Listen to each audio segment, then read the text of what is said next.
Bismillahirrahmanirrahim. Qala al-musannifu rahimahullah, nafa'ana bihi wa bi ulumihi wa bi asrarihi fid dharaini amin.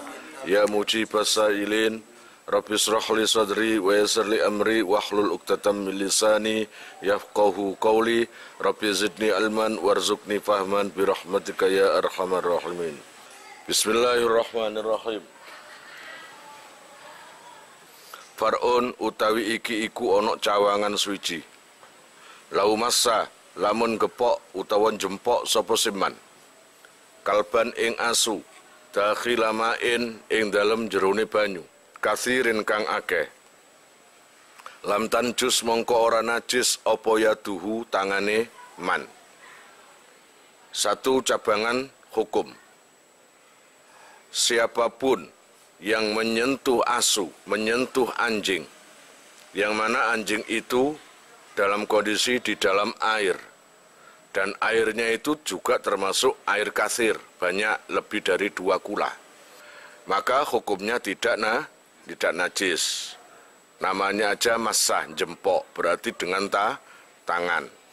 Jadi istilahnya kamu ada di air, anjing juga ada, lalu kamu menyentuh terhadap anjing itu di dalam air, maka enggak najis. Lah kondisi anjingnya bagaimana? Walau rafa'a lan lamun ngangkat opo kalbun asune, rosahu ing sirai kalbun, mimain saking banyu, wafamuhu lan utawi cangkemi kalbun, iku mutarotibun teles, walam yuklam lan orat den ngerteni, opo mumasatuhu jempoke kalbun, lahu maring mak, nengoten lam yanjus mongko ora najis. Lah ketika itu anjingnya ada di kolam renang atau di air, tapi hanya tubuhnya, sedangkan kepalanya ada di permukaan, di atas, jadi kamelok silem, jadi kepalanya itu ada. Nah, dalam kondisi mulut anjing itu basah, sedangkan kalian atau kamu tidak tahu basahnya mulut itu dari apa? Dari air liur atau dari air kolam itu tadi, karena basah. Kalau seumpamanya dari air liur pantas, atau dari kolam renang juga pantas, karena ada di kolam renang, di air, maka nggak najis. Karena apa? Kamu nggak tahu sendiri mulutnya anjing itu kemasukan air atau air liur, nggak tahu sendiri kamu. Paham ya? Kecuali kalau kamu tahu betul-betul anjingnya itu tidak menyentuh air sama sekali mulutnya, kemudian basah, itu jelas air liurnya. Lalu kamu pegang mulutnya, terus gaya apa ya iki? Padahal kamu sudah lihat loh ya, ini kira-kira air liur atau air kolam. Nah, itu kudu ditapuk klompen kon. Kok sudah tahu matane wis ero ndelok kok adik gaya ragu iku. Iku. Ini khusus untuk yang nggak tahu loh ya, itu. Itu kalau nyentuhnya gini. Gitu. Tapi kalau nyentuhnya itu kayak gini. Katakanlah ini lehernya anjing atau kakinya anjing. Terus kamu sentuh dengan erat begini. Itu najis. Coba begini, kalau erat, bagaimana bisa air ini masuk atau bisa melindungi? Nggak bisa kan? Paham ya? Kalau sekedar menyentuh berarti begini. Nah, ini nyentuh. Tapi kalau kamu pegang rapat erat-erat, maka tetap najis. Kala ngendika sapa Malikun Imam Malik wa Dawudu lan Imam Dawud. Al-kalbu utai asu iku tahirun suci. Kalau menurut Imam Malik dan Imam Dawud itu berbeda dengan ulama lainnya. Ulama lainnya kebanyakan mengatakan najis, tapi untuk Imam Malik dan Imam Dawud mengatakan al-kalbu tahirun. Anjing itu suci. Jadi suci. Jadi kalau kamu berpegang pada mazhab Maliki, kamu nggak masalah pegang anjing.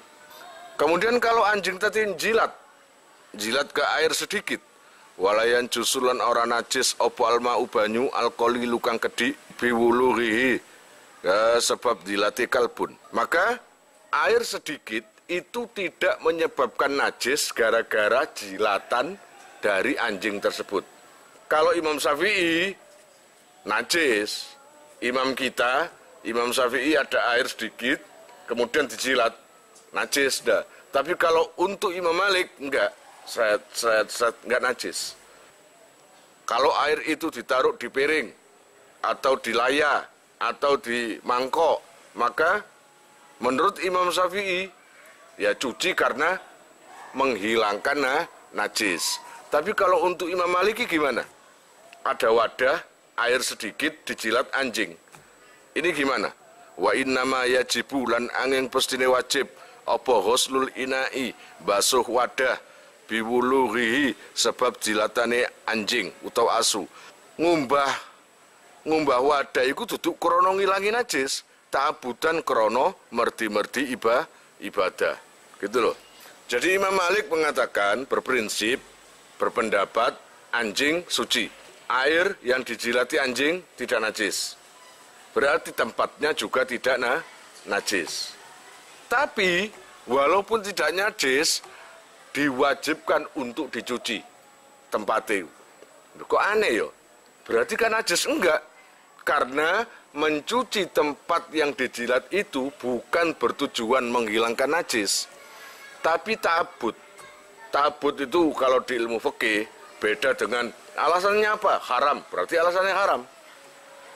Alasannya apa? Makruh, makruh. Nah, ta'abud alasannya apa? Ya ini, di luar nalar sudah. Ta'abud itu bertujuan untuk menyenangkan Allah, niat ibadah lah. Jadi bukan karena najis, tapi karena ta'abud. Tapi hukumnya wajib loh ya, membasuh mangkok atau tempatnya itu.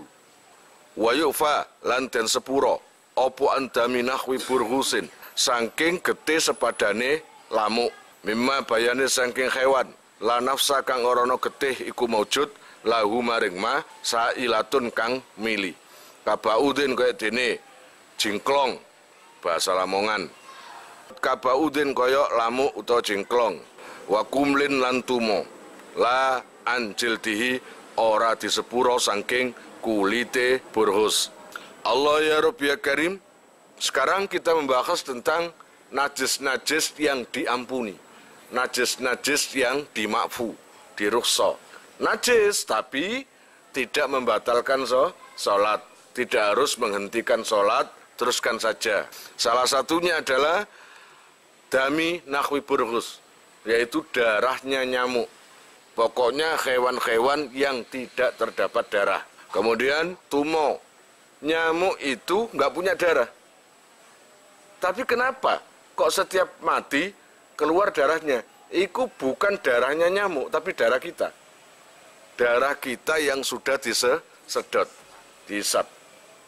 Paham ya? Berarti darah itu bukan penopang kehidupan buat nyamuk itu, tapi aksesoris lah ibaratnya. Kemudian ada penafsiran lagi, ada gambaran lagi. Ini menjelaskan tentang darahnya nyamuk yang dimakfu. Tapi jika nyamuk itu setelah kamu terbunuh atau apalah mati, darahnya itu ada di kulit atau di baju, darahnya tok, tapi jasadnya nggak ada, itu diampuni. Tapi kalau darahnya berikut nyamuknya masih ada, bangkainya itu, maka nggak bisa. Itu najis. Berarti sholatnya harus ya ulangi lagi. Dimakfu lagi adalah wadami nahwi dumalin lan gete sepadane udun. Gabas rotin kaya dene iki lho. Kokul, jerawat, pelenting. Wajurkhin lan catu. Wa an qayhihi lan saking nanae dumal. Wasadidihi lan nanawuke dumal. Wa ing katsura lan senajan to akeh apa adamu gete fihima ing dalem karone iku wau burghus sambe dumal iku mang. Wantasarolan gumelar apa sedam biarokin kelawan keringet. Salah satu lagi atau contoh darah najis yang diampuni adalah udun. Udun ini bahasa Indonesia apa? Bisul. Kemudian kokul, jerawat atau pelentingan. Itu kok meledos keluar darahnya. Maka kalau seumpamanya di tengah-tengah sholat ternyata udun meledos, maka lanjutkan aja sholatnya. Karena itu dimakfu. Walaupun banyak. Wa in katsura, wake. Jadi bisulmu itu agak besar, meledos dewe tanpa disengaja, sehingga sampai mengotori pakaianmu dalam kondisi sholat. Lanjutkan aja, nggak apa-apa.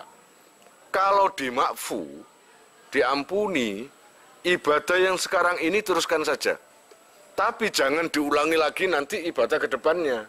Artinya setelah dibersihkan, pakaian yang kamu pakai sholat tadi, ganti pakaian yang suci. Walaupun darah dan nanahnya tadi agak banyak, sampai merata nang keringet.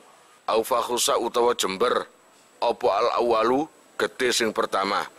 Bihaitsu tobako, kelawan sekirane nungkepi opo sedam, asauba ing klambi, alan nukuli ing atase kol sing dinukil. Bighairi fi'lihi, atau saking banyaknya darah nyamuk atau darah bisul atau jerawat itu tadi, sehingga sampai hampir rata di hadap pakaian atau gini, baju kamu itu putih, ternyata banyak mor-mor ngerembes merah, kena darahnya tadi merah, itu jelas najis itu semua. Kamu jangan tanya najis karena jawabannya pasti najis, tapi dimakfu. Apa alasannya dimakfu? Karena tidak disengaja, tidak atas pekerjaannya si fa'il itu sendiri, si orang itu tersebut. Nungkepi ku roto, hampir roto, itu nggak apa-apa. Paham ya? Untuk sholat itu nggak apa-apa, sholat ke depannya harus ganti.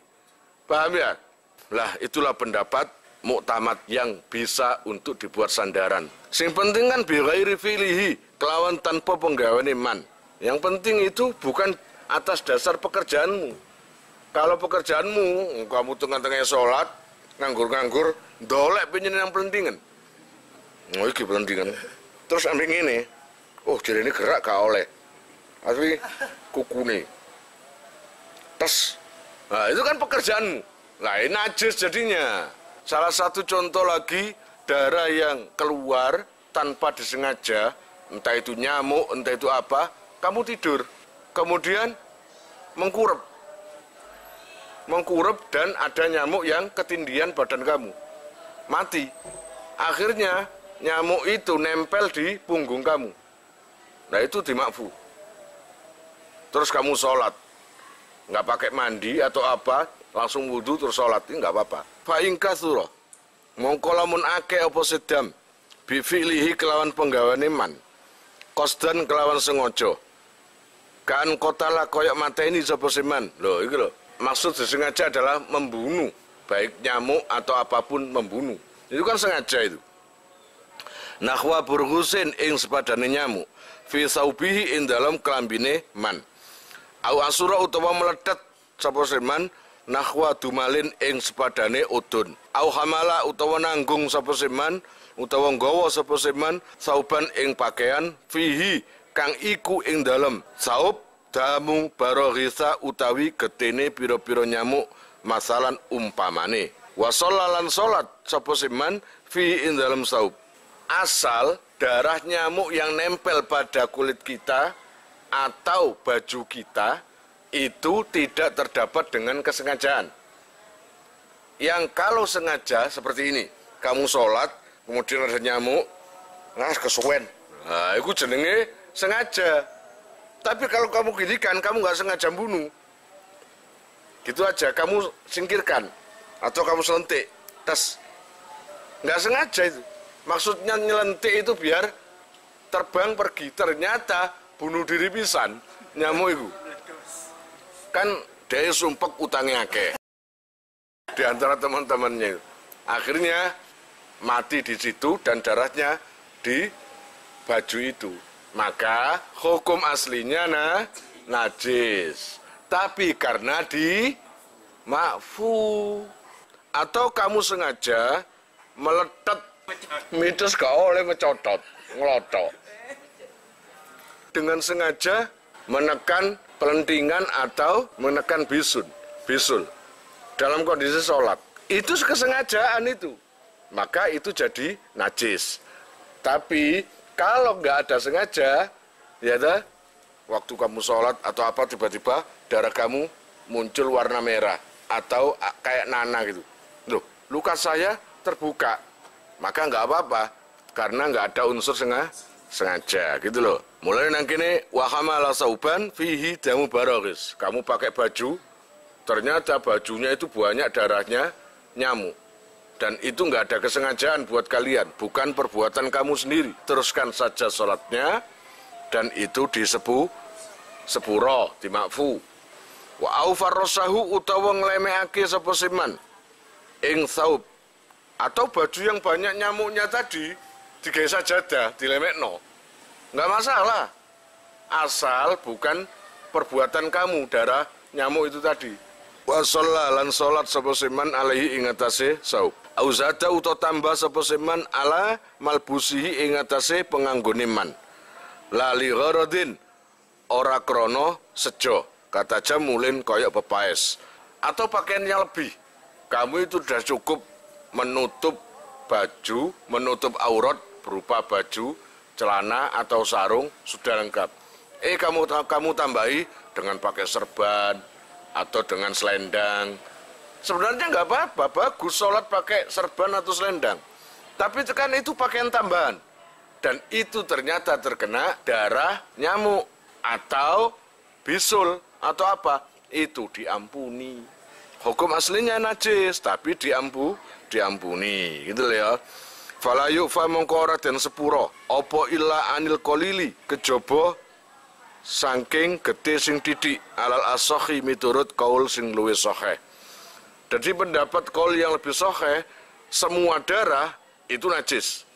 Tapi darah yang terkena kita jika sedikit, maka dimakfu. Namanya aja sedikit.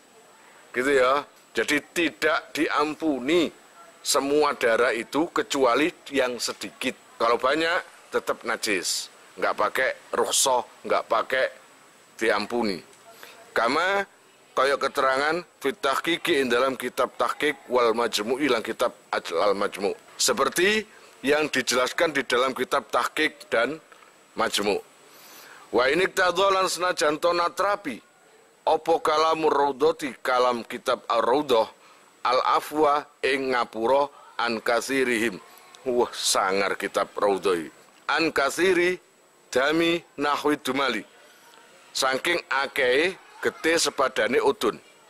Wa in usira lan senajan to den pledet. Setelah semua mengatakan kitab tahqiq dan majmu' menjelaskan darah najis. Yang mana? Yang banyak. Tapi yang sedikit enggak diampuni. Muncul lagi kitab Ar-Raudhah. Bilang begini. Enggak diampuni. Iya, kalau sedikit diampuni. Enggak. Meskipun banyak juga diampuni. Maksudnya semua itu dalam kasus kayak tadi loh. Ada baju terkena darah yang agak banyak gitu. Itu tetap diampuni. Walaupun disengaja atau tidak sengaja tetap diampuni. Wa tamadahu lan cecekelan ing kalam Ar-Raudhah. Akhirnya kitab Ar-Raudhah punya pendukung. Siapa? Sopo Ibnun Nakibi, Ibnun Nakib. Wal Adroi lan Imam Adroi. Wa makhalul afwi lan utawi panggonane pangapura. Gunain dalam kini panggonan masalah dam getih. Wa fi malan ing dalam perkara yakti kang bakal teka apa simah iku bin nisbati kelawan nisbat di salati maring salat. La linahwi main ora bangsake maring sepadane banyu kolilin kang kedhi. Fayan jusu mongko najis apa simah biya sebab burghus. Dari keterangan tadi semua, dari awal sampai akhir ini, itu nisbatnya ke sholat. Urusannya ke sholat. Berarti sholatnya boleh terus. Sholatnya sah. Sholatnya tidak batal. Tapi kalau pembahasan tentang air, itu beda. Berarti bedanya apa? Tadi pakaian kena darah, cuma sedikit, maka dimakfu. Tapi kalau air kena darah nyamuk, suci atau najis? Najis. Antara air dan sholat itu beda kasusnya. Wa ingkola lasana janto kedik oposidam. Jadi kamu mau minum kayak gini, ketika botol saya buka, ada nyamuk. Akhirnya nyamuk masuk dan mati, keluar darahnya. Maka minuman itu jadi najis. Wala asarolan orono labet iku maujud limula kotil badani maring tetemune awak lahu maring dam. Rotban haliteles. Maka tidak ada efek bekas atau efek ketika darah itu sedikit terkena kulit tubuh atau badan atau pakaian. Nggak ada efek. Karena sedikit, beda dengan air tadi. Kalau terkena darah, walaupun sedikit, nggak bisa diminum sudah, najis. Wala yukallafulan ora diperti-perti sapa siman tan sifal badani ing bersihake awak li usrihi krono angele tansif. Kalau tangan kamu atau baju kamu terkena darahnya nyamuk sedikit, apa kalian disuruh untuk segera membersihkan? Enggak. Biarkan aja terserah. Penyenikon kemproh ya. Biarkan saja walaupun ada darah nggak masalah. Yang penting tidak mengganggu aktivitas semuanya. Terus waan qalili nahwi dami ghairihi. Lan disepuro maneng kedhike padane getih liyane man. Ai ajnabi yang tegese wong liya. Ghairi mughalladin kang ora mughalladah utawa den abotake, ora den abotake. Dimakfu lagi, diringankan lagi atau lagi dimakfu, yaitu apa? Darah sedikit dari darahnya orang lain. Jadi teman kamu ada luka, terus darahnya nyiprot ke tempat kamu, ke tubuh kamu. Najis? Najis. Hukum asli ini apa? Najis. Tapi dimakfu, paham ya? Nah, beda dengan kalau banyak. Garda nganggur-nganggur go getih sakbak. Kemudian disiram nonang. Nah, itu beda, nggak ada makfu kayak gitu. Ya jelas najis, paham? Kecuali sak tetes sedikit saja, tapi darahnya anjing. Oh, nemu gala doyo gak dimakfu. Wa minhu lan iku setengah saking ajnabi, kama kaya keterangan kala kang ngendika sapa al-Adrai Imam Adrai, damun utawi getih infasola kang pisah opose dam mim badanihi saking badane man suma asobahu nuli asoba utawa ngenei opose dam ing man. Salah satu contoh darah orang lain sendiri adalah, tapi ini dimakfu loh ya, dimakfu. Kamu berdarah, kemudian darah kamu itu nempel ke mukhlis orang lain. Tapi dengan mukhlis karena atau dengan orang lain itu karena jijik, dilemparkan ke kamu. Juga getih garda, dilemparkan lagi. Akhirnya kembali lagi ke garda. Maka itu hukumnya darah orang lain, tapi dimakfu. Wan qalili nahwi dami khaidin lan disepuro maneng kedhike sepadane getih khaid. Wa ru'afin lan mimisen. Termasuk yang diampuni lagi adalah darah haid kalau cuma sedikit. Hukum aslinya darah haid itu najis. Darah mimisen itu najis. Tapi karena ini sedikit, ya toh, dan terkena pada kamu, maka itu dimakfu. Kama kayak keterangan fil majmu'i ing dalam kitab majmu'.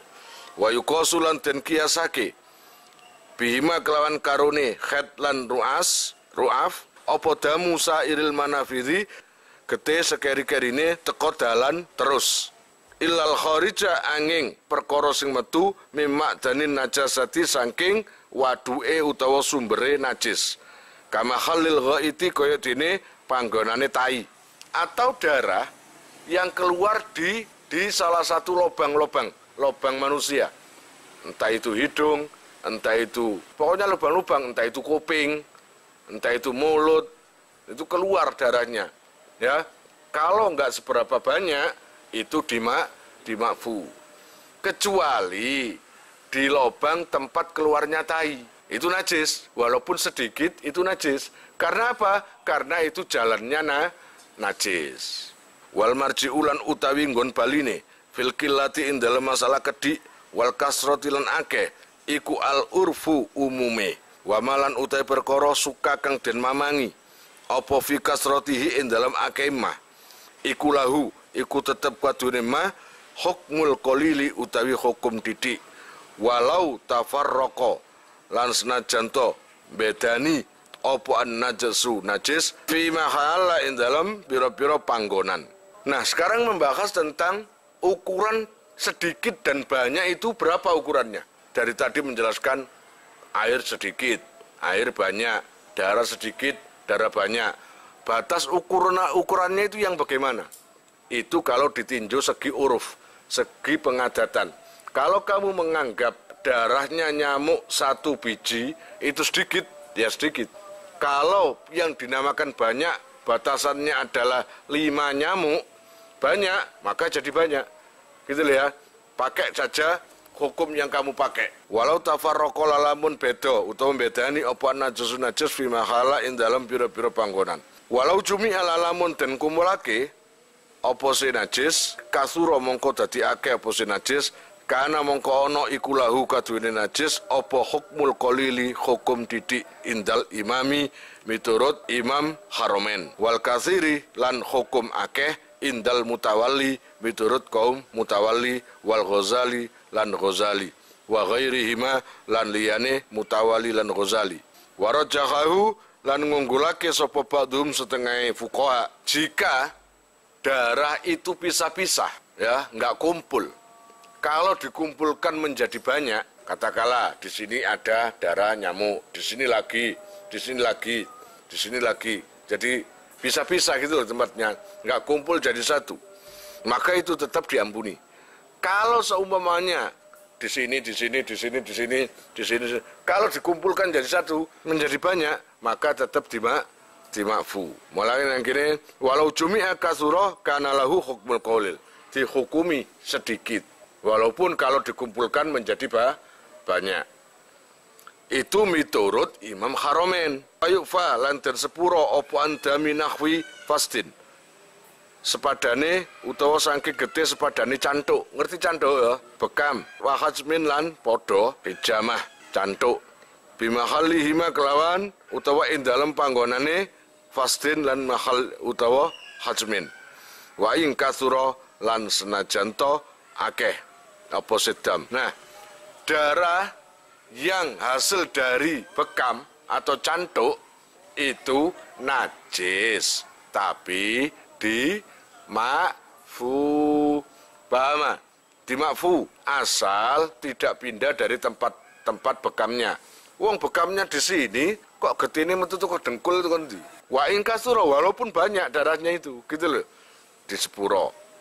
Kalian jika mau nomor HP kalian tak simpan di memori HP saya, SMS aja ke nomor saya dengan mengetik nama asal itu aja. Nanti saya save. Lalu nanti akan terhubung ke WA saya. Insya Allah akan ada pemberitahuan perkembangan tentang NR atau ada video baru atau apa. Biasanya saya umumkan di status WhatsApp ya. Buat para donatur, saya sangat terima kasih. Insya Allah barokahnya, manfaatnya akan sampai pada kalian dan menjadi jariah nanti. Dan akan lestari terus sampai kalian meninggal itu nanti. Jangan khawatir, nama kalian tidak akan saya lupakan.